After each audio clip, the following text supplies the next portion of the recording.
Mas qual é o grande problema para Aristóteles? A questão da fundamentação das premissas. Ou seja, como escolher bem as premissas. Porque a gente pode ter um silogismo, que a forma do silogismo é perfeitamente tranquila, né, como o silogismo bárbara, porém a gente escolhe premissas que são totalmente toscas.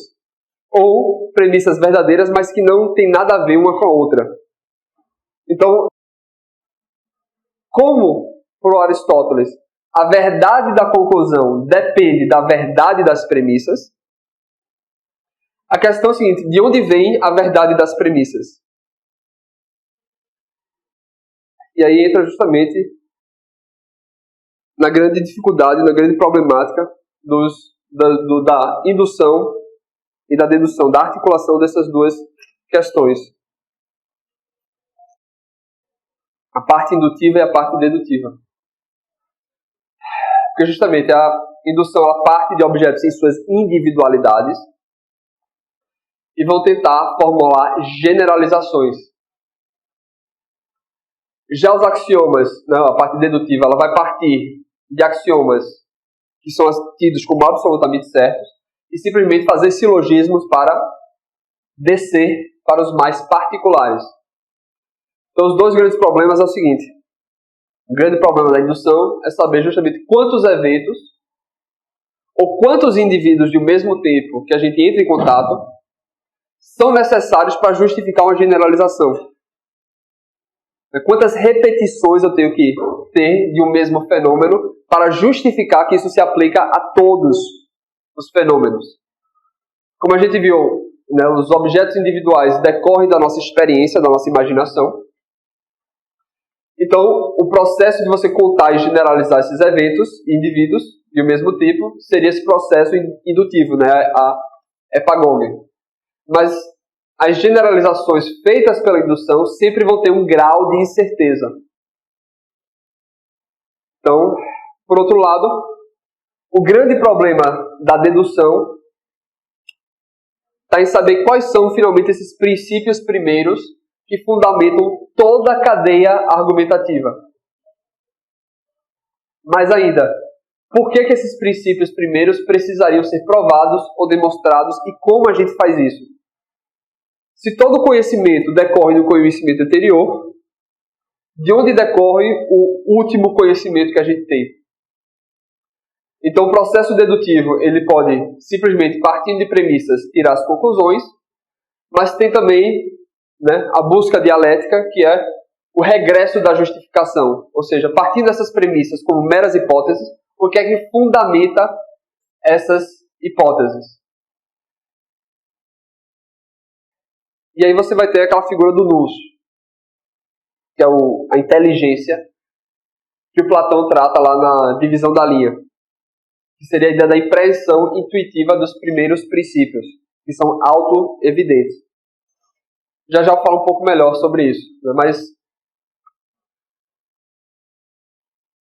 como é que se relacionam esses dois processos, a indução e a dedução? Ele diz que, por um lado, essa indução é mais clara e mais convincente para o público como geral, que a gente aprende mais facilmente pelo uso dos sentidos, e o processo de indução é aplicável à grande maioria das pessoas. Já o raciocínio, o processo dedutivo, os silogismos, a lógica, ela é mais potente e mais eficaz contra as pessoas inclinadas a contradizer. Ou seja, inclinada contra as pessoas que tentam sempre comprovar um contra-exemplo. Sempre encontrar um contra-exemplo. Então, o raciocínio é mais convincente a essas pessoas. Na dialética, o silogismo assume que a plateia aceita essas premissas, por isso que é premissas plausíveis, indoxa, e a indução vai exibir os universais como implícitos no conhecimento claro do particular. Então, quando a gente percebe casos individualizados, certo conhecimento já está implícito no conhecimento de cada particular. Então, a indução vai tentar tornar mais clara esse conhecimento do universal que já estava implícito. Então, novamente, a persuasão exercida por argumentos retóricos, Lembra o nível científico, dialético, retórico. É também da mesma maneira, só que a retórica ela vai usar o exemplo como análogo da indução e o etimema como análogo do silogismo. Veja, o grande problema para a ciência aristotélica como um todo é tentar articular o particular com o universal. Tentar articular o particular com o universal. Porque para Aristóteles, só existe conhecimento racional, só existe racionalização a respeito de universais. Você não pode raciocinar sobre particulares. Então, a grande questão aristotélica é como articular o conhecimento de instâncias singulares com ideias universais. E aí você tem duas maneiras de descrever a realidade. Como a gente falou, tem a simplesmente descrição dos fatos, que é o que a ciência se contenta hoje em dia. E o que para Aristóteles tem que ser ciência é o conhecimento das causas. O porquê. Então, a descrição dos fatos, a gente consegue pelo meio empírico, pela generalização, pela indução. Porém, o conhecimento das causas requer o pensamento dedutivo. É justamente isso, né? Porque o conhecimento do porquê busca a contemplação do universal, enquanto a descrição do particular. Então, o conhecimento de causas, ciência para Aristóteles, como vocês já sabem, teoria das 4 causas.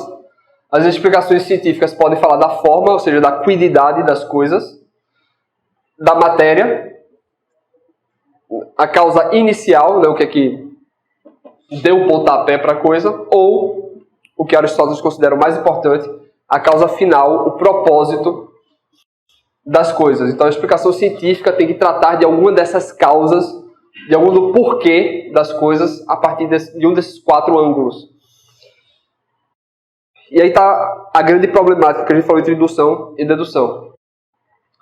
É que ele diz que a gente aprende, né? A gente consegue aprender ou por indução ou por demonstração, né? Ou por indução ou por raciocínio e silogismo. O problema é que a demonstração ela sempre parte de coisas universais.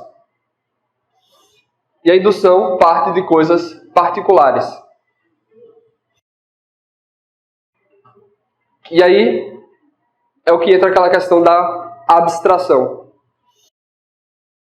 Porque quando a gente observa vários casos particulares, a gente vai abstrair certas características universais desses particulares. O grande problema é que a gente trata essas características abstraídas, separadas, como se elas fossem autônomas, quando na verdade elas não são separáveis. Empiricamente, realmente falando, não há como separar os universais das coisas particulares. A substância segunda precisa sempre existir em uma substância primeira. O acidente precisa sempre existir na substância segunda, que por sua vez precisa sempre existir na substância primeira. Então, não há como literalmente separar essas coisas. Elas estão sempre nos particulares. Mas aí, a indução ela é impossível a quem não dispõe de sensação, pois a sensação aplica-se aos particulares. E para os particulares não pode haver ciência. Então o problema que ele está querendo dizer é o seguinte: através dos sentidos empíricos, a gente só observa coisas particulares. A gente não percebe universais. Por outro lado, a gente não consegue raciocinar coisas particulares. A gente só consegue raciocinar, fazer ciência sobre universais. Então fica faltando uma ponte de ligação entre essas duas faculdades mentais, de acordo com Aristóteles. Então, se vocês já desenharam alguma vez na vida de vocês algo que vocês estão observando, a gente percebe que quando a gente desenha, a gente faz justamente um processo de abstração. Abstrair, como a gente já falou, que é separar intelectualmente. Né? Abstrair é tipo estar ao lado. Então, quando a gente observa uma coisa que a gente quer desenhar, a gente faz uma abstração. A gente olha para uma pessoa e essa pessoa tem várias características. Quando a gente vai desenhar, a gente vai desenhar apenas algumas dessas características separadas das demais. Então, quando a gente raciocina a respeito das coisas, a gente faz isso também. A gente separa algumas características das demais. E nessa separação de abstração, a gente pode manipular, articular, pensar, modificar intelectualmente, como se a coisa fosse de fato separável. Porém, não é.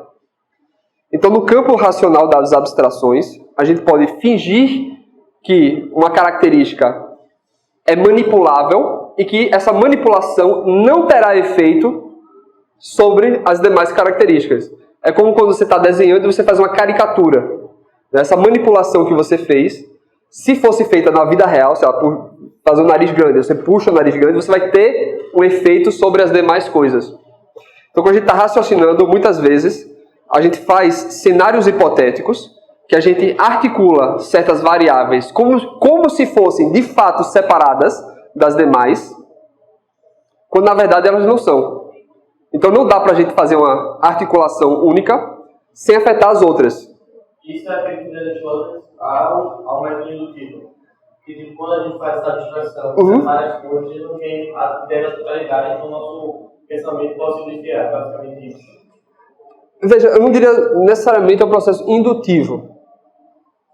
Seria o processo abstrativo que a gente faz depois da indução. Entendeu? Porque justamente, se a gente esquece que essas coisas não são separáveis na realidade concreta, a gente brinca como se elas fossem na nossa mente, nos nossos cenários hipotéticos, e quando a gente volta para a realidade, as coisas não batem. Entendeu? Então a gente tem que sempre lembrar que esses universais, né, diferentemente de Platão, que eles são separáveis e que existem realmente os universais, para Aristóteles os universais não existem separados dos indivíduos. Acidentes estão sempre nas substâncias segundas, que estão sempre em substâncias primeiras. Então não dá para você isolar, sei lá, o amarelo das coisas amarelas e analisá-lo separado de qualquer objeto. E aí, só porque na sua abstração você consegue deduzir certas coisas, não significa que essas coisas que você deduziu se traduzem na realidade fatual. E aí qual é o grande problema, o trilema geral, né, da ciência? Chamado trilema de Munchausen. O Munchausen, ele é um... Não sei, talvez seja, não sei. O Munchausen, ele é um personagem da literatura alemã, que ele é tipo aquele cara do Alto da Compadecida, o Chicó, sabe, que só conta história exagerada, sabe? O Chicó fica contando que brigou com a onça, deu um tapa na onça, aí, sim, mas e ela não deixou nenhuma marca? Ele, não sei, só sei que foi assim, né? O Munchausen era um nobre na Prússia, que era conhecido na realidade por ser muito mentiroso. Aí o escritor começou a zombar dele, fazer histórias e fez sucesso. Então ele contava várias histórias mentirosas, do tipo, ele viajou de uma cidade para outra sentado numa bala de canhão. Aí sentou uma bala de canhão e atirou, aí chegou bem rápido na cidade.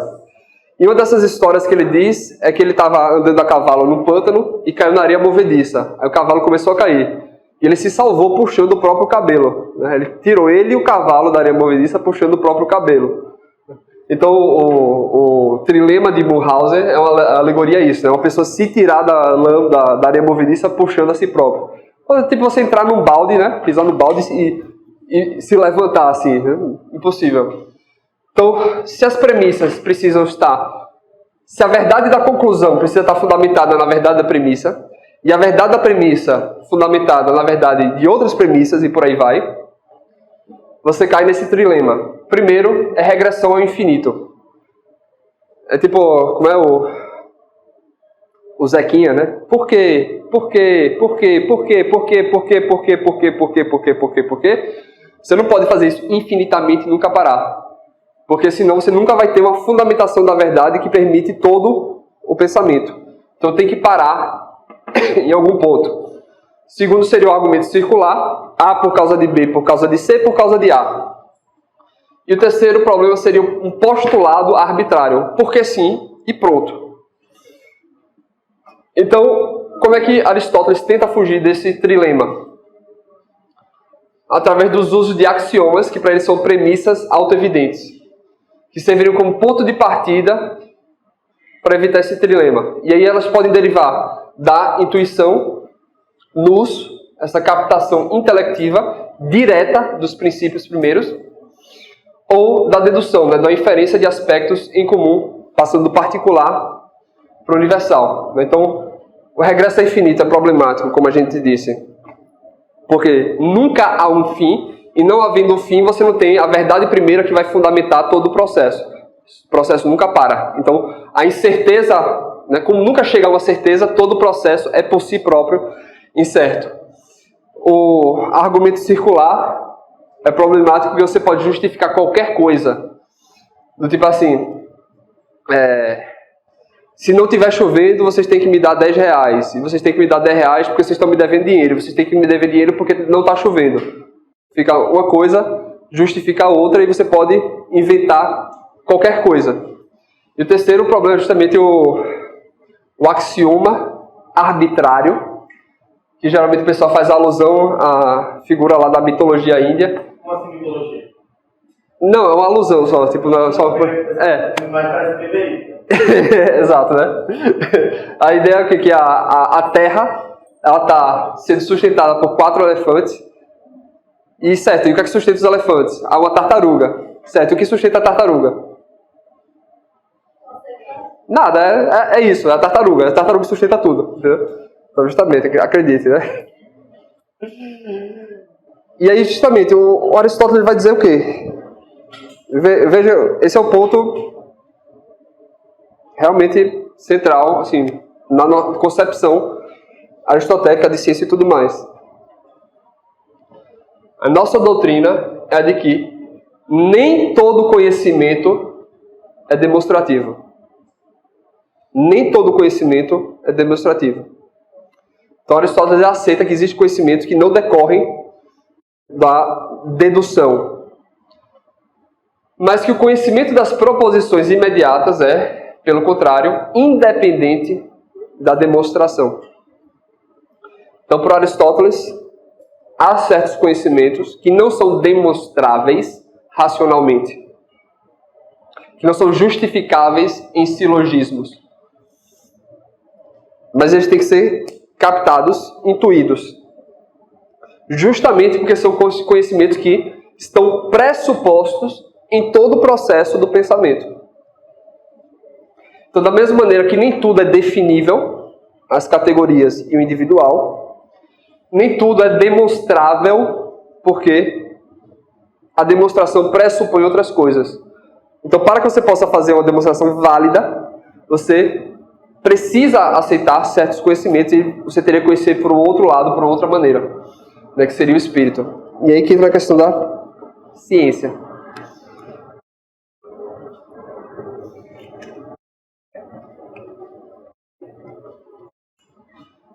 Como a gente falou, para Aristóteles, a ciência é sempre um recorte da realidade. Então, para que a ciência possa ser feita, o cientista sempre tem que assumir como pré-existente 2 tipos de conhecimento. Primeiro é a admissão de fatos, né, que certas coisas acontecem. E segundo é compreender o significado dos termos usados. Então, a admissão de que algo se dá assim na realidade não é um pressuposto para a ciência que o cientista vai fazer. E compreender o que os termos significam também é um pressuposto. Então, são questões que não podem ser demonstradas silogisticamente, analiticamente.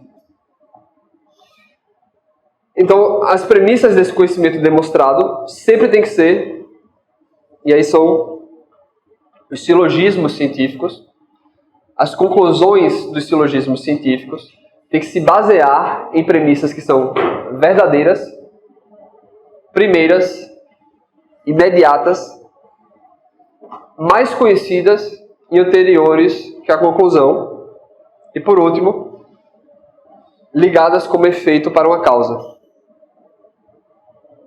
Então, todo o conhecimento demonstrativo tem que estar baseado em premissas que tenham essas características.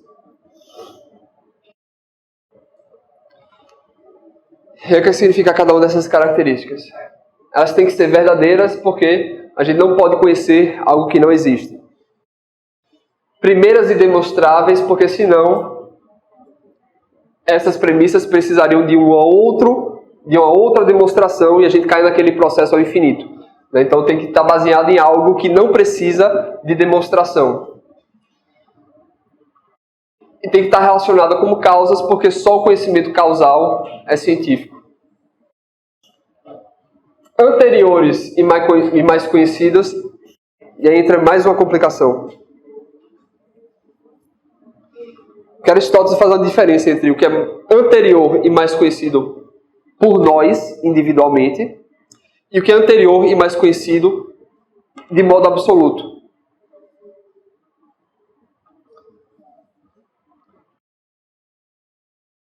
Anterior, mais conhecido por nós, é o que guia a nossa investigação individual pessoal.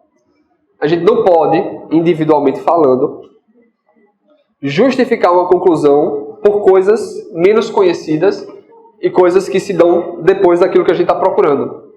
Porém, esse processo investigativo tem que tentar procurar as causas anteriores e mais conhecidas da própria realidade. Então é como se fosse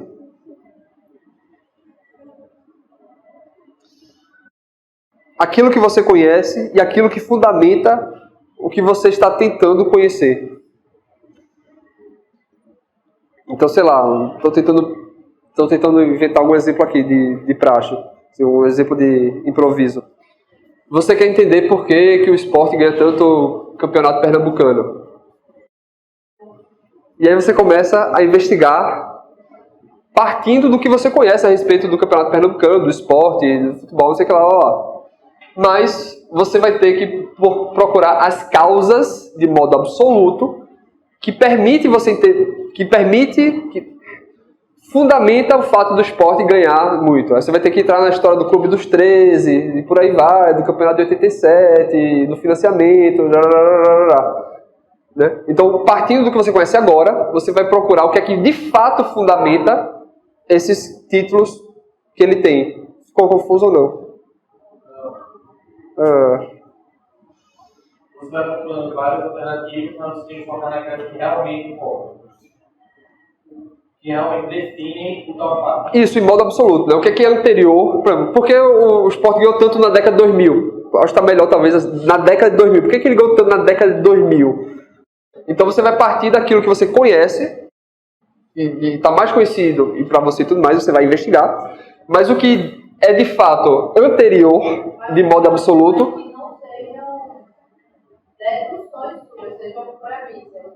Isso.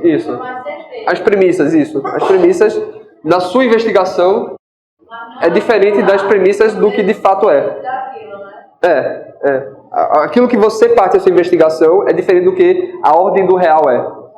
Então há uma diferença para Aristóteles entre a ordem do que a gente conhece e a ordem do que de fato é. E a investigação científica tenta juntar essas duas ordens, a ordem do conhecido com a ordem das causas reais. É como se na minha investigação eu vá pensando em tal fato, e na coleta no final eu encontro algumas premissas. Isso. Então tudo em foco das premissas. Então seria o de modo absoluto. Isso, talvez você parte de certos conhecimentos e depois de chegar à ordem real das coisas, você abandona aquilo que você iniciou e admite esse segundo. Então isso aqui seria segundo para você, porque você iniciou a pesquisa disso aqui, mas na realidade isso aqui era primeiro. Né? E quanto às causas, as mais universais, outra atenção daquilo que a gente está falando, de indução e dedução. As explicações de causas, as mais universais, quanto mais universal, mais afastada dos sentidos elas são.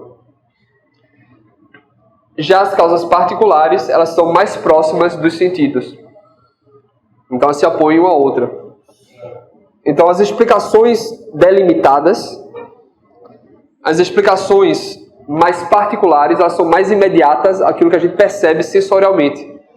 E as explicações mais gerais são aquilo que a gente só consegue deduzindo, né? Estão mais e mais afastadas dos sentidos. Outra questão. Ciência, como a gente falou para Aristóteles, é sempre um recorte. Você vai escolher uma faceta da realidade, e porque você querer estudar essa faceta abstraída do restante da realidade, o método que você vai usar para estudar essa faceta é um método que se adequa a essa faceta. Dessa maneira, você não pode usar esse método científico, que é adaptado para esse objeto da realidade, para estudar qualquer outro objeto de realidade. Então, cada ciência está limitada a um recorte. Você não pode estudar uma ciência para estudar outro tipo de fenômeno. A comunicação entre as ciências decorre do fato de que todas elas têm algum princípio em comum, que são os princípios da racionalidade como um todo. Então, as ciências têm seus princípios específicos aos seus objetos de estudos, e os princípios comuns a qualquer pensamento racional. E ele diz que princípios são, né, o princípio de cada recorte cuja existência é impossível de você demonstrar, de você raciocinar, de você deduzir. Uns são peculiares a cada ciência, a cada recorte, e outros são em comum. Os princípios próprios são, por exemplo, as definições da linha e do reto, e princípio em comum são, por exemplo, aquele de, se você toma números iguais e tira quantidades iguais, o resultado é igual. Toda arte demonstrativa tem 3 elementos. O objeto de estudo, que o recorte da realidade que se supõe, os princípios comuns e as propriedades. Ou seja, as hipóteses que se pressupõem desse objeto que se está estudando. O princípio da não contradição é um exemplo de um princípio comum que está pressuposto em qualquer investigação racional, que a gente já falou sobre a fundamentação dele na outra aula. Então, quais são as condições para se pensar de maneira analítica, se pensar de maneira científica? Primeiro, estipular um recorte da realidade que você quer estudar, um objeto-gênero, sempre em sua generalidade. Lembrando, a gente não estuda racionalmente o particular, a gente só estuda racionalmente o universal. Então, a gente precisa fazer um recorte do que a gente vai estudar, e esse campo de estudo tem que ser algo geral. Isso é estabelecido pela definição. Depois a gente vai ter que estipular o significado dos termos relevantes para essa ciência. Sem isso, a gente não tem como fazer as deduções. E por último, as demonstrações recorrem ao uso de axiomas. Como a gente falou antes, os axiomas podem ser comuns ou específicos a cada ciência. Então, pense, por exemplo, um indivíduo. Um único indivíduo, você pode fazer vários recortes das suas características.